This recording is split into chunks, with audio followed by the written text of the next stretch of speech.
Hello les amis, j'espère que vous avez la forme. On se retrouve aujourd'hui pour un nouveau livre, nouveau résumé d'un livre, et c'est vraiment une pépite ce livre qui est rempli d'informations extrêmement passionnantes et intéressantes. Ce livre, vous le connaissez peut-être, il s'appelle Comment se faire des amis de Dale Carnegie. Alors le titre peut peut-être paraître bizarre, mais ce livre en fait, il parle avant tout des relations que vous pouvez avoir avec les autres. C'est un des livres les plus connus d'ailleurs dans le domaine du développement personnel. La première édition de ce livre a été publié en 1936, donc ça date un petit peu. Ce livre part du principe que la qualité de contact est un puissant moteur à succès. Il vous donne les techniques fondamentales pour influencer les autres, les moyens pour gagner la sympathie de votre entourage, les clés pour rallier les autres à votre point de vue, et vous aide aussi à vous conduire en leader grâce à ces 9 moyens de modifier l'attitude des autres sans irriter ni offenser. Dans cette vidéo les amis, on va en voir 2 ensemble. Voici rapidement 8 points sur lesquels ce livre va vous aider à progresser. Premièrement, il va éveiller en vous de nouvelles pensées, de nouvelles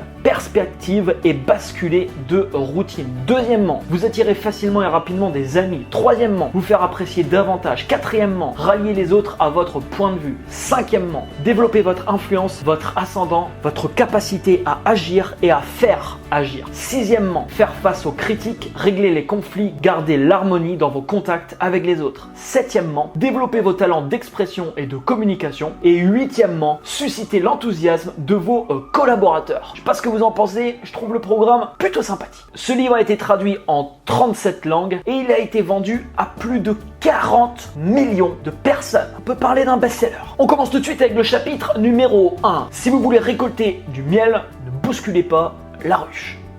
Les expériences de B.F. Skipper, psychologue de réputation internationale, ont démontré que l'animal dont on récompensait la bonne conduite apprenait beaucoup plus rapidement et retenait beaucoup mieux l'information que l'animal puni pour son mauvais comportement. Des études plus récentes ont montré que c'était exactement pareil pour les êtres humains. Car malheureusement en critiquant, on n'obtient pas de changement durable de la part des autres. On va s'attirer au contraire de la rancune, de la colère de la part des autres et tout un tas de choses négatives. La critique provoque la rancune et peut de ce fait décourager sérieusement que ce soit des employés, des amis, votre entourage familial, sans pour autant redresser la situation. La critique est comme un pigeon voyageur qui revient toujours, les amis, à son point de départ. Ensuite, il cite beaucoup d'exemples dans le premier chapitre portant sur le fait que la critique n'a jamais aidé personne à obtenir ce qu'il souhaite. Et il dit ensuite, connaissez-vous une personne que vous voudriez corriger ou critiquer? Actuellement, est-ce que vous connaissez une personne que vous avez envie de critiquer? Certainement que oui. Il dit ensuite, parfait,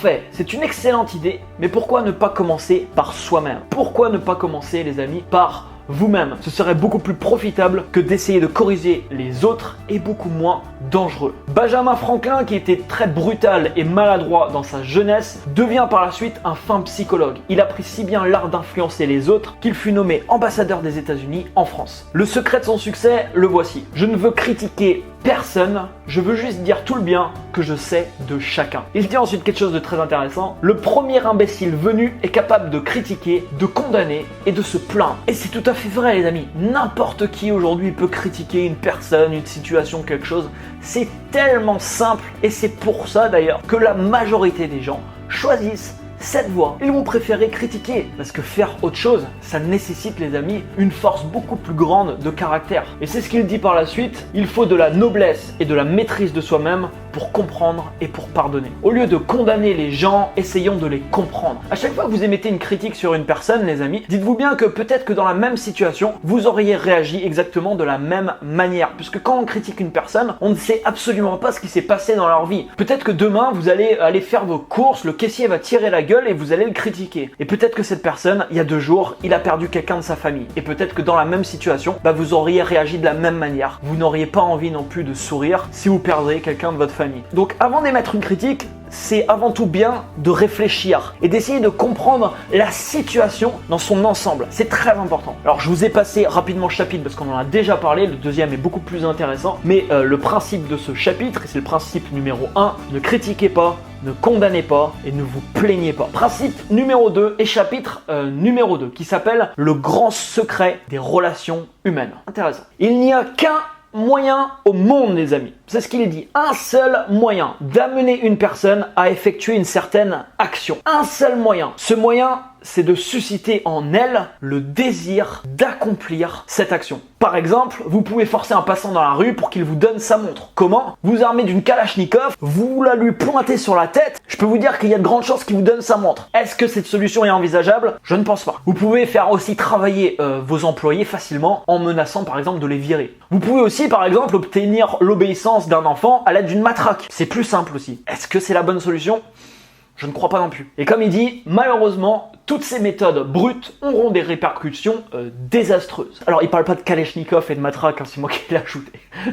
Il dit ensuite, c'est seulement en vous procurant ce que vous voulez que je parviendrai à vous faire agir. Que voulez-vous? C'est la question. Qu'est-ce qu'on veut? Alors, il y a Freud qui prétend que tous nos actes sont provoqués par deux désirs fondamentaux. Le premier, c'est le désir sexuel. Je suis en train de lire d'ailleurs des informations très intéressantes sur ce sujet. Napoléon Hill d'ailleurs parle un peu de ce sujet. Le fait de canaliser son énergie sexuelle pour le mettre au service de sa créativité, c'est passionnant. Et le deuxième, c'est le désir d'être reconnu. Selon le philosophe John Dewey, le mobile le plus puissant de la nature humaine, c'est le désir d'être important. Ensuite, il dit quels sont nos besoins. Au final, peu de choses. On n'a pas énormément de besoins dans une vie, mais on les réclame avec une grande régularité. Presque tous nos besoins sont complets de manière plutôt simple. Il y en a un par contre qui l'est très rarement. Et ce besoin, c'est le désir d'être reconnu ou encore le désir d'être important ou tout simplement le désir de sentir qu'on est utile, de sentir qu'on existe. Je vous donne un exemple. Est-ce que vous mangez du pain? La prochaine fois que vous allez à votre boulangerie,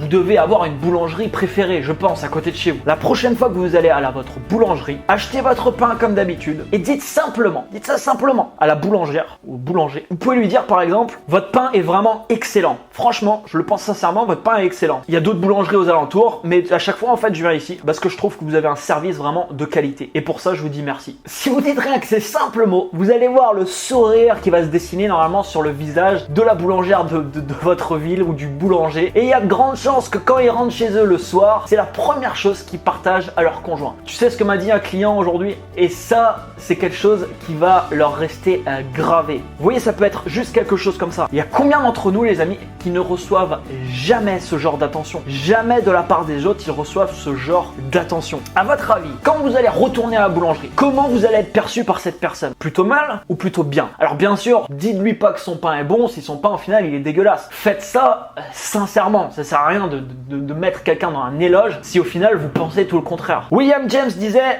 le principe le plus profond de la nature humaine, c'est la soif d'être apprécié. Alors je pense que c'est à des degrés différents, mais en effet, je pense qu'on l'a tous ça. Il y en a, ils ont beaucoup plus besoin que d'autres de sentir ça, mais on a tous besoin d'avoir ce genre de choses. Ça fait toujours plaisir de sentir qu'on est utile, de sentir qu'on existe, de sentir qu'on a de l'importance dans la vie des gens. Bien sûr que ça fait plaisir. Et en fait, le truc qui est génial, c'est que quand vous arrivez à comprendre ça, et c'est précisément ce qu'il explique dans ce deuxième chapitre, et que l'utilisez, mais je dis bien sincèrement, auprès des autres, ça peut vous permettre d'avoir des relations beaucoup plus harmonieuses avec les autres et d'obtenir également tout un tas de choses de la part des autres. Ensuite, il dit: dites-moi comment vous comblez votre besoin d'importance, je vous dirai qui vous êtes. Cela détermine votre personnalité. Il donne ensuite beaucoup d'exemples de personnes comblant ce sentiment d'importance par différents exemples. Par exemple, John Rockefeller qui a construit en Chine et à Pékin un hôpital très moderne pour soigner des millions de malheureux qu'il n'avait jamais vus. Et à l'opposé, par exemple, on a Dillinger qui manifestait son importance en devenant assassin et voleur de banque. Il est poursuivi un jour par les agents du FBI qui lui faisaient la chasse dans le Minnesota. Il se précipita dans une ferme en criant: c'est moi Dillinger. Il était tout simplement fier d'être l'ennemi public numéro 1. La différence entre ces deux personnes est juste la façon qu'ils avaient trouvé d'affirmer leur importance. Il explique que le sentiment d'importance a changé la face du monde et a contribué à obtenir tout ce qui vous entoure. Il y a énormément de projets, de choses qui se passent dans ce monde qui sont directement reliés à ce sentiment d'importance. Il y a d'ailleurs des entreprises qui ont très bien compris ça et qui mettent vraiment le doigt dessus. Par exemple, Facebook. Une des premières personnes aux États-Unis à toucher un salaire annuel d'1 million de dollars fut Charles Schwab. Peut-être que vous connaissez si vous avez déjà lu du Napoléon Hill parce qu'il en parle également. Il n'avait que 38 ans lorsque Andrew Carnegie le choisit pour devenir le président de la United States Steel Company qu'il venait de créer en 1921. Le roi de l'acier Carnegie le payait 1 million de dollars par an. Pourquoi à votre avis? Est-ce que c'est parce que Schwab était un génie? Bah en fait pas du tout. Est-ce que c'est parce qu'il connaissait mieux la métallurgie que tous les autres ingénieurs? Absolument pas. Schwab me confia lui-même qu'il avait un grand nombre de collaborateurs beaucoup plus compétents que lui au point de vue technique. Seulement Schwab avait un talent particulier, une faculté très rare. Il savait influencer les autres. Son secret, le voici transmis avec ses propres paroles. Des paroles qui devraient être gravées, placées dans chaque foyer, chaque école, chaque magasin et chaque bureau. Des paroles qui peuvent transformer votre vie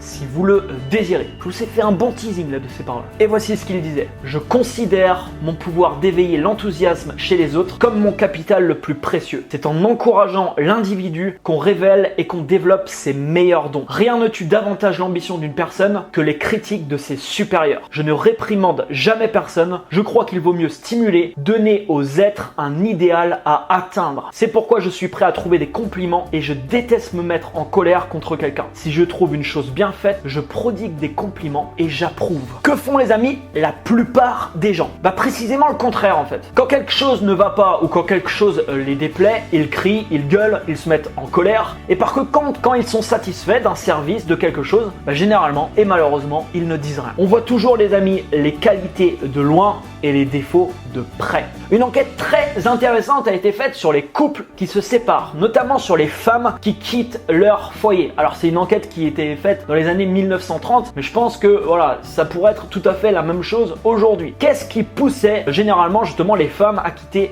leur foyer? Tout simplement une chose, l'indifférence de leur mari. Il dit que cela doit probablement être la même chose dans le sens inverse. Nous considérons tellement notre conjoint comme faisant partie du décor qu'on ne pense tout simplement plus à lui témoigner notre intérêt. Et qu'est-ce qui se passe quand c'est comme ça? Le besoin de cette personne, le besoin de se sentir important, le besoin de sentir qu'elle existe, il n'est plus comblé. Il affirme ensuite qu'il est possible de transformer complètement la vie d'une personne simplement en lui témoignant de la considération. Il parle également beaucoup des enfants, du fait qu'ils devraient beaucoup plus recevoir de bonnes paroles au lieu des critiques et des engueulades. Il dit que les parents malheureusement oublient parfois que les enfants sont juste des enfants et non des adultes. Alors personnellement j'ai pas d'enfants, je vous dirai ça quand j'en aurai peut-être. On ne transforme pas les amis, les autres en blessant leur amour propre. Emerson disait: tout homme m'est supérieur en quelque manière et je m'instruis auprès de lui. Cessons de penser un peu à nous-mêmes, à nos mérites et à nos désirs. Faites des compliments sincères et généreux autour de vous. Donnez des marques de gratitude et d'encouragement. C'est donc le principe numéro 2. Complimentez honnêtement et sincèrement. Ce livre les amis a été écrit en 1936. Enfin la première parution a été en 1936. Mais aujourd'hui, dans le monde auquel on vit aujourd'hui, je crois que c'est encore pire qu'avant. Il n'y a qu'à voir par exemple avec le développement d'internet, des réseaux sociaux, il n'y a qu'à voir ce qui se passe même sur YouTube, mais ça devient du grand n'importe quoi en fait. Les gens critiquent tout ce qui bouge très rapidement en pianotant sur leur clavier ou même à l'extérieur en disant des méchancetés sur une personne sans connaître la personne, sans connaître la situation qu'elle est en train de revivre et tous ses paramètres. Malheureusement c'est le cas aujourd'hui, mais c'est pas parce que c'est le cas que vous devez vous aussi vous conformer à ça et jouer également à ce jeu. Je vous le répète et je vous l'ai déjà dit, les paroles que vous dites ont un impact dans votre vie. Toutes les paroles que vous prononcez vous reviennent. Ça a un impact dans votre vie. Quand vous envoyez du positif aux autres, ça vous revient. Quand vous envoyez de la méchanceté, de la négativité, plein de choses à la con, des critiques non fondées, complètement débiles, ces critiques vous reviennent également. Donc faites très attention aux paroles les amis que vous prononcez. Voilà pour ces deux premiers principes. Mets-moi un énorme like juste en dessous de la vidéo. Abonne-toi à la chaîne si c'est pas encore fait. Et quant à moi je te dis à demain 18h pour la suite. Ciao ciao.